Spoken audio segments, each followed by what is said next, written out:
You know how it is, right? You've learned tons of English vocabulary. You feel pretty good about it, maybe ace a quiz. But then when it's actually time to speak, it's like the words just aren't there. They feel locked away somehow.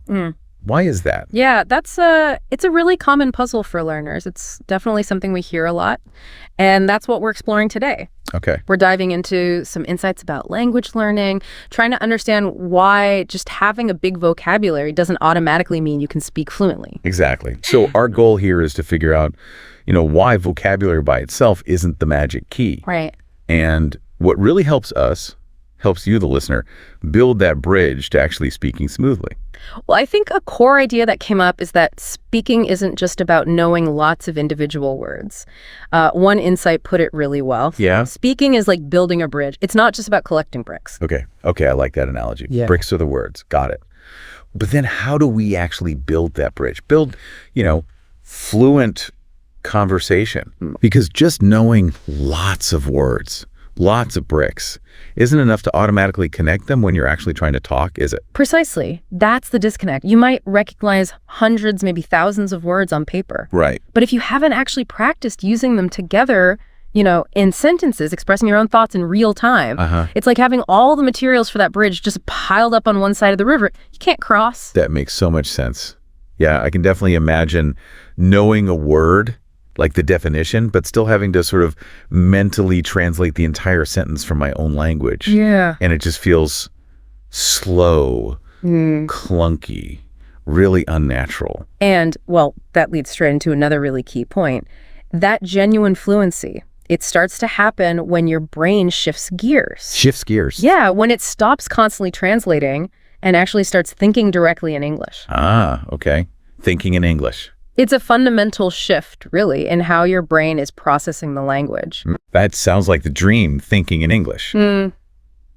But how do we actually get our brains to do that? How do we train for that shift? So the insights we looked at strongly suggest learning new words within context, specifically inside short, practical sentences. Ah, okay. Not just lists. Exactly. Not just isolated words. Learn them inside sentences you can actually use. It's way more effective. So it's not just knowing what a word like, say, delicious means. Right. But seeing it, hearing it, using it in a sentence like, wow, this coffee is delicious, and understanding how it fits, how it's used naturally. Exactly that. You see the function, not just the definition. And then the next crucial step, you've got to say them. Say them out loud. Yes. Say those sentences out loud. Practice the speaking part, even if it feels a bit awkward at first, or, even if you make mistakes.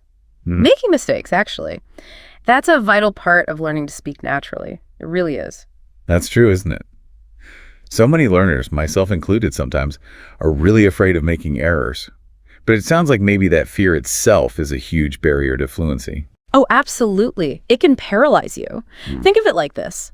Vocabulary gives you the tools, right? The individual words are your hammers, your nails, whatever. Okay, the tools. But consistently practicing speaking, forming sentences, trying things out, that's what actually builds your fluency. That's the skill building part, the hands-on work. Right. So having a strong vocabulary is definitely helpful. It gives you the building blocks. Yeah, it's necessary. But the real path to speaking fluent, it seems, lies in actively using those words in context.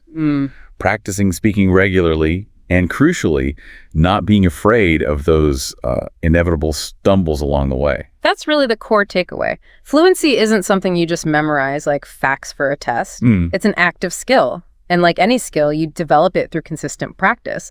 And the good news is, with that practice, speaking English will gradually start to feel easier, more intuitive. So the message for you listening is, if you feel like your speaking hasn't quite caught up with your vocabulary knowledge, which is super common. Very common. Maybe try shifting your focus a bit.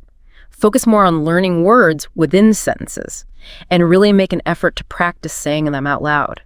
And yeah, embrace the mistakes. They're not failures. They're just part of the process. Absolutely. And maybe that brings up a good question for you to think about.